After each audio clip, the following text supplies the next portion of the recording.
Entry list static is an item type on which you can rely to provide multiple questions in list form. The students will be required to type their answers into the entry fields given. This item, when completed, will simply ask your questions and expect correctly spelled answers. Let's make an entry list static item and see how it works. The fields for item code and item label are required on all item types, and the item code must be unique. Ensure that these fields are completed.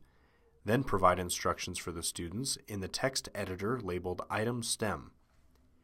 Entry list static items are perfect for creating a list of questions related to a specific topic. This way, you may ask several questions about one subject before moving on in your test. Go below the item stem to see an empty list of 3 question stems. Click on one to begin. A question stem is the area where you will type your question.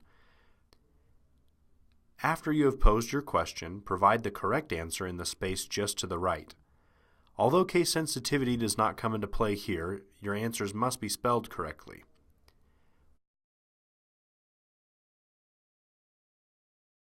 Once you have completed the list with questions and answers, you may add more questions by clicking the Add Question Stem button located above, or remove some questions by checking the box to the left of the list and clicking the Delete button. Due to this item type's ability to pose multiple questions at once, you'll need to consider whether you want points to be given for correct answers on the item level, which will grade the entire question on a pass-fail basis, or the choice level, which means that credit will be given for each correct response. Select your preferred scoring pattern by clicking the buttons next to your desired choice. Once you have added all the questions and answers you want, make sure that all required fields are completed and that all preferences you want are enabled.